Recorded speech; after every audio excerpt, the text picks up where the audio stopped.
Bonjour tout le monde, alors on se retrouve pour le bilan de la rotation du mois de mars et on commence comme d'habitude par le classement des palettes. Alors ce mois-ci, ça a été très compliqué de faire un classement de palettes parce que j'ai aucune palette où bon, il y avait des défauts de pigmentation, il y a eu des problèmes comme ça. Elles sont toutes au niveau qualité, elles sont toutes très bonnes, j'ai vraiment eu aucun souci à les travailler. C'est vraiment des palettes qui étaient top de chez top. Donc le classement, ça a été compliqué. C'est vraiment plus du coup un classement que j'ai fait par rapport à mes goûts, par rapport à la Color Story, puisque j'ai pas eu de difficulté à travailler les palettes que j'avais en ma possession pour cette rotation. Donc la dernière, c'est la Meant to Be de chez Colourpop. Alors tout simplement parce que cette palette là, les petites palettes sont super dures à ouvrir chez Colourpop.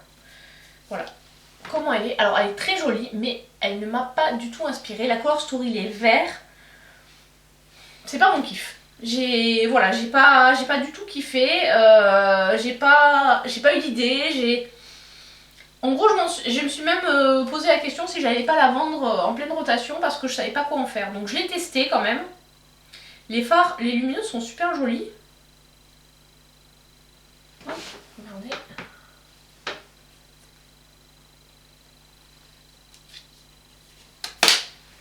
On a vraiment... voilà, les lumineux sont très beaux. On a quand même suffisamment de mat pour pouvoir donner de la densité au maquillage. Mais j'ai pas accroché avec cette palette. Alors je pense que le vert n'étant pas trop ma couleur préférée. Et du coup c'est vrai que c'est une couleur qui va pas forcément très bien au teint. Je sais pas pourquoi. Mais bon, du coup j'ai pas été emballée. En 9ème position, j'ai mis la Cyber Bronze de Kaleidos, qui est une palette, pareil, de qualité, qui a des lumineux qui sont superbes. Notamment cet argenté là, il envoie mais... voilà, c'est vraiment un superbe fard. Même le rouge, j'avais utilisé les deux. On est sur des couleurs qui sont... voilà, c'est super joli. Bon, après les marrons sont somme toute classiques. Mais bon, pareil, j'ai pas eu énormément d'idées sur les make-up à faire. Voilà, c'est une jolie palette, mais qui m'a pas inspiré plus que ça. Donc de fait, je la mets en numéro 9. Alors, en numéro 8, c'est une palette qui m'a beaucoup plu, que j'aime bien, mais je l'ai mis à cette position-là parce qu'au final, en termes, comme on est sur du monochrome, bon, c'est les palettes 9 pan de Colourpop, donc c'est la Coutspun. Voilà, vous voyez, on n'a pas énormément de choix à part faire du make-up rose. On a là comment ça s'appelle, un super choc qui est comme ça. Celui-là il paraît moins impactant comme ça, il faut le travailler un peu. Là on a des paillettes. La Color Story est sympa, on peut faire des make-up voilà, avec ces... Enfin, on peut faire des make-up roses en même temps, c'est le principe de la palette. Voilà, je l'aime bien, mais j'aime les autres plus que celle-ci. Alors en 7, ça va vous surprendre un peu, mais j'ai mis la Triochrome. Donc pas une histoire de qualité, mais en fait plus par rapport au rapport qualité-prix. Puisque honnêtement, là, toutes les palettes que j'ai, comme je vous disais, la pigmentation est vraiment top. Et en fait, ce qui me déçoit un peu, c'est ces fameux fards multichrome qui, je trouve, pour le prix de la palette, puisqu'en fait, il y a quand même que 3 fards dedans, à part le Scarab, les autres, le Color Flip encore, mais par exemple le Kinétique, je vois pas trop... je trouve qu'il est pas très impactant. Alors là, à la caméra, il rend pas mal, mais sur l'œil, je trouve qu'on a du mal à faire ressortir vraiment l'effet du haut chrome. En fait, on a l'impression d'avoir un fard violet sur la paupière. Et c'est pour ça que je la mets à cette position-là, parce que c'est quand même une palette... Bon, normalement, de base, elle coûte 113 €. 125 sur Look Fantastic, je l'ai eu à 75, ce qui reste quand même un prix assez élevé pour une palette de 15 fards. Les mats, il n'y a rien à dire, ils sont super, ils se travaillent bien, mais voilà, le principe de cette palette, c'est ces 3 fards duochrome, et je trouve qu'on a des fards qui sont bien meilleurs chez Devina ou chez Terra Moon, par exemple. C'est les marques que je connais, que j'ai testées, mais même je pense que chez Lethal, les duochrome, j'en ai testé un ou deux, en rapport qualité-prix, sont meilleurs que celle-là. Donc c'est pour ça qu'elle vient en 7ème position. En 6ème, j'ai mis la It's Princess Thing de Colourpop. Alors, voilà comment elle se présente. Les couleurs sont sympas. On a voilà, de quoi faire des maquillages plutôt neutres.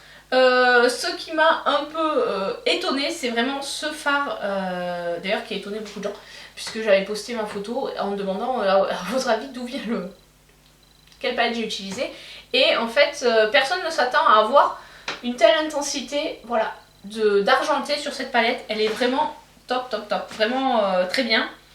En gros, pour moi, cette palette, c'est vraiment ce fard-là qui fait que je la classe à ce niveau-là. Parce que bon, sinon après, ça reste une palette très classique de neutre rosé.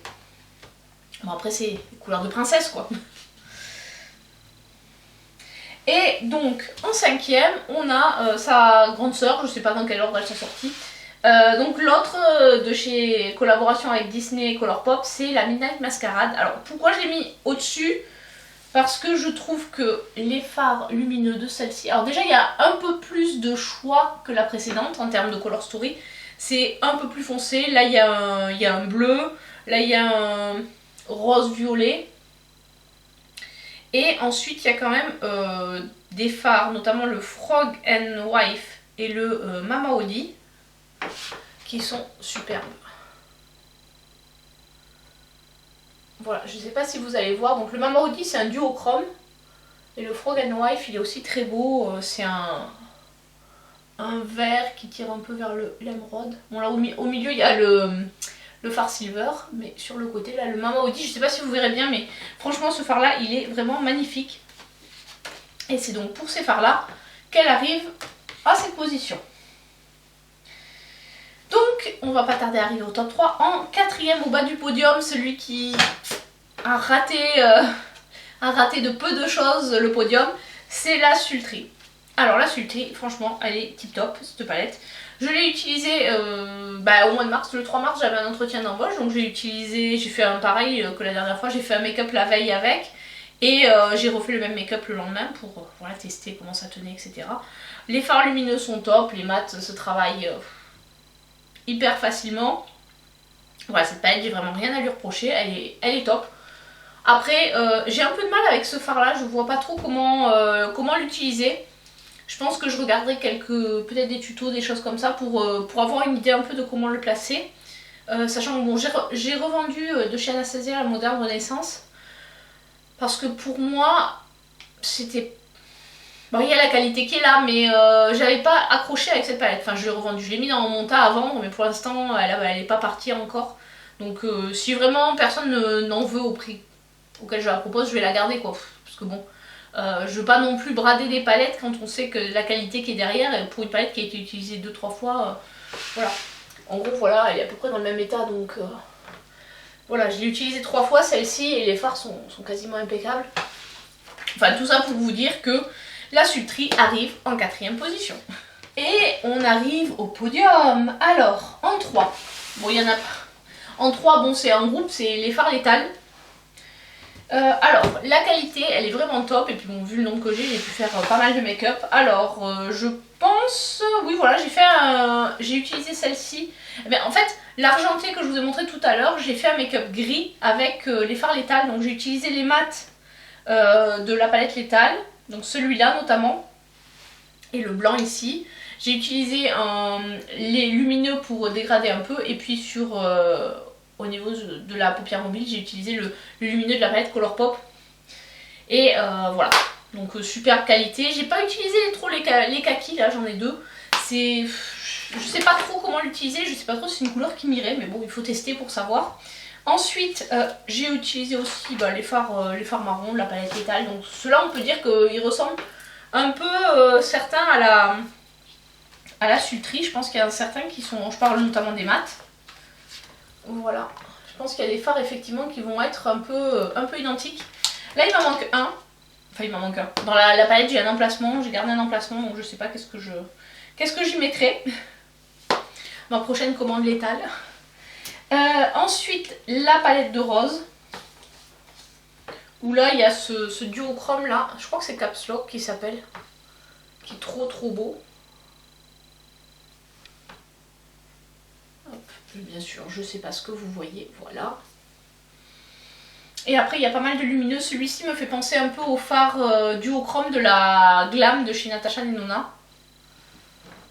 Hop.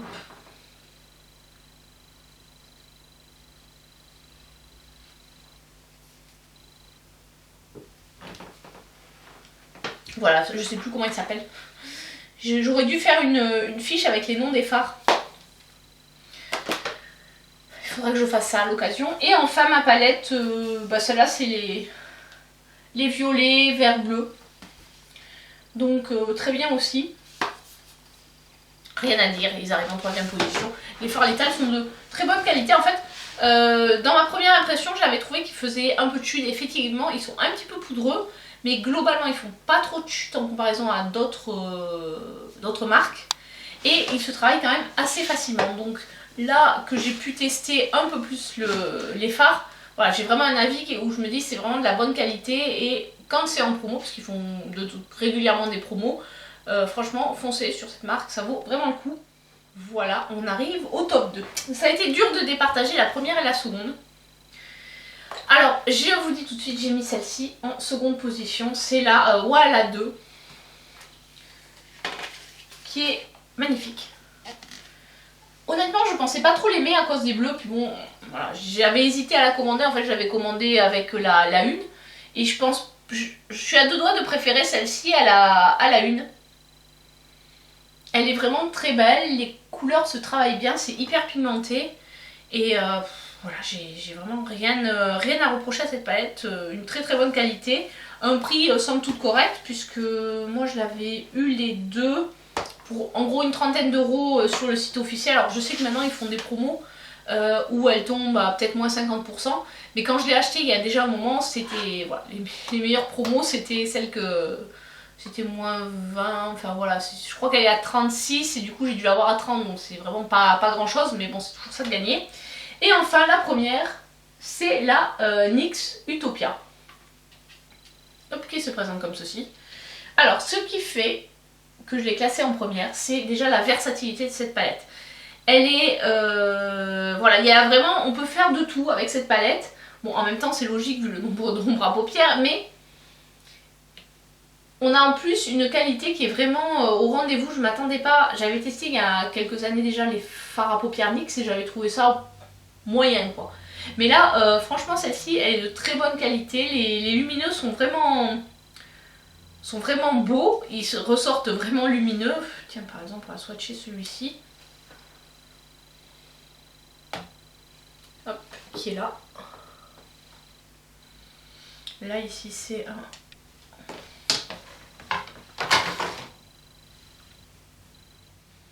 Donc voilà, je disais, les lumineux sont vraiment beaux. Il y a une telle possibilité de make-up avec. Voilà, on s'ennuie pas avec cette palette. Quand on la sort, on peut très bien se faire un make-up neutre dans les tons marrons, qu'un make-up un peu où on va sortir un peu de son champ de, comment dirais-je, sa zone de confort, en allant taper dans les verts ou un peu dans les violets, bleus. Ça c'est un bleu-gris en fait. Voilà, tout ça pour dire que c'est ma palette préférée de la rotation du mois de mars. Notamment pour sa versatilité et puis en plus son rapport qualité-prix, parce que je vous rappelle que j'ai payé cette palette 30 €. Vu la possibilité, etc. et le nombre de fards et la quantité de fards, ça valait le coup. Voilà pour la partie palette. Donc maintenant on va passer aux autres produits que j'avais mis dans ma rotation. Alors donc au mois de mars, j'avais mis dans ma rotation, je sais plus dans quel ordre j'avais fait, blush, bronzer, j'avais mis 4 blushs. Donc les blushs crème de chez Sleek, ceux-là qui s'appellent California IA. Voilà, enfin j'ai déjà eu du mal à vous le dire quand j'avais fait la rotation. Oui, donc je les ai utilisés, ils commencent à se creuser, mais bon c'est pas, voilà. Ils s'appliquent bien, ils sont hyper pigmentés, donc une petite quantité suffit à avoir quelque chose de sympa. Donc je disais une petite quantité suffit à avoir quelque chose de sympa. Par contre ce que je faisais c'est que je le mettais avant de mettre ma poudre. Donc je mettais mon blush crème et après je poudrais mon teint pour en fait avoir... Ce qui permettait en fait de masquer un peu l'intensité, parce que sinon Je ressemblais vite à Bozo le clown, surtout que je me maquille quand même, je me maquille tôt le matin.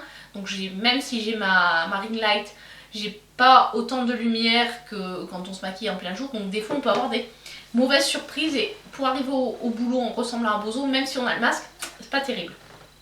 Ensuite j'ai eu ce blush Dream Coral de chez Kiko, qui est très bien aussi, très pigmenté, donc à doser avec parcimonie et bon escient.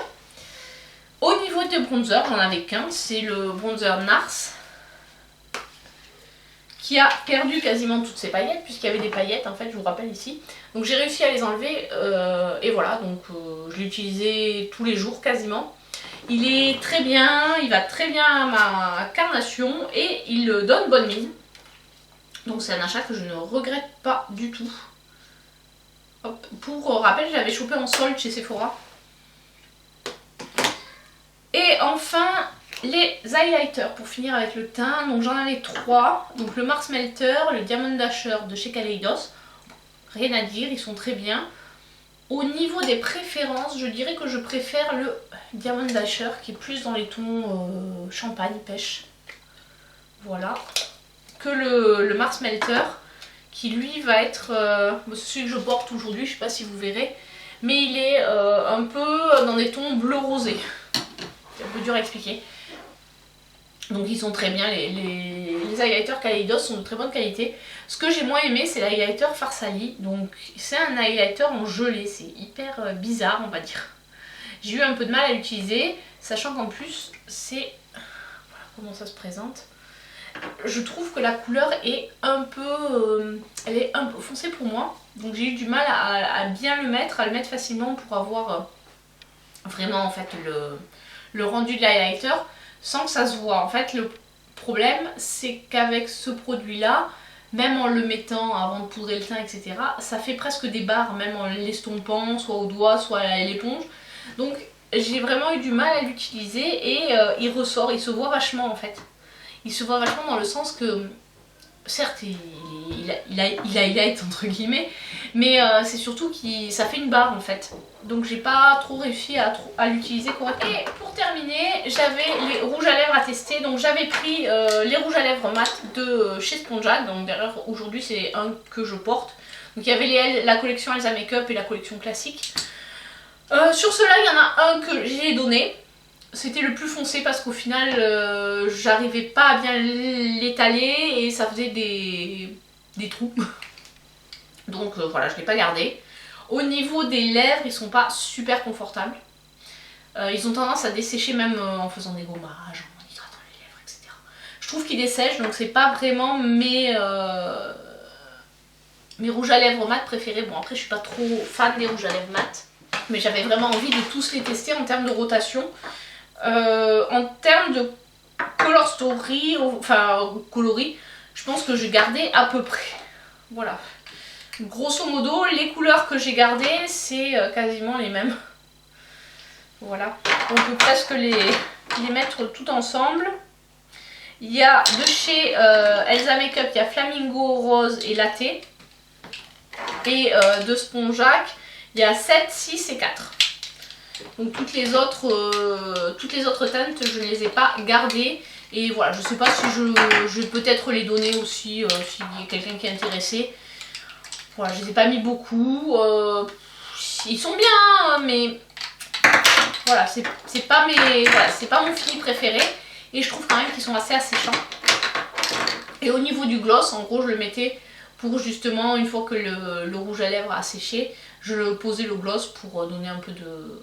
Comment dirais-je, de brillant et puis de confort aux lèvres. Alors l'inconvénient de mettre du gloss sur un rouge à lèvres mat, c'est que forcément on perd l'effet sans transfert. Parce que là effectivement ça ne transfère pas si je fais ça. Voilà, il n'y a rien sur le mouchoir. Par contre dès lors que je vais mettre un gloss, si je fais ça, ben, la moitié du rouge à lèvres qui se barre. Donc on ne peut pas tout avoir, le confort et le confort ou le sans transfert. Après voilà, par contre ils sont vraiment sans transfert et je crois qu'ils coûtaient pas très cher, je crois qu'à peu près ça m'est revenu à 4 ou 5 € le rouge à lèvres quand je les ai achetés, donc bon ça valait le coup. D'ailleurs, si vous êtes intéressé par les rouges que j'ai jamais utilisés, je les ai mis sur mon Vinted, vous avez le lien dans la barre d'infos. Voilà pour le bilan de cette rotation du mois de mars. J'espère que la vidéo vous a plu. N'hésitez pas à me dire dans les commentaires si vous aussi vous avez des palettes que j'ai présentées ou d'autres produits que j'ai présentés que vous avez testés. Et n'hésitez pas à partager votre avis avec moi. Je trouve que c'est toujours très intéressant d'avoir plusieurs points de vue. Parce que quelqu'un peut adorer un produit alors que quelqu'un d'autre va le détester. Donc ça c'est, on est tous, comment dirais-je, on a tous nos goûts qui sont généralement très différents d'une personne à l'autre en fonction aussi, notamment pour le make-up, je sais que moi, en fonction de la forme de mon œil, il y a des maquillages qui vont rien rendre chez moi là, si j'essaie de faire un maquillage de Marion Caméléon, j'ai pas la place moi en fait pour le mettre. Il faudrait que je me rase, les sourcils pour pouvoir avoir la possibilité de faire ça, parce qu'en plus j'ai la paupière tombante qui recouvre une partie de mon œil, donc c'est un peu compliqué. Sur ce, je vous dis à très bientôt pour une prochaine vidéo. Je vais vous poster, ou je vous ai déjà posté la rotation du mois d'avril, comme ça vous verrez un peu les nouveautés que j'ai décidé d'utiliser pour ce nouveau mois qui commence. Allez, gros bisous, à bientôt, ciao ciao.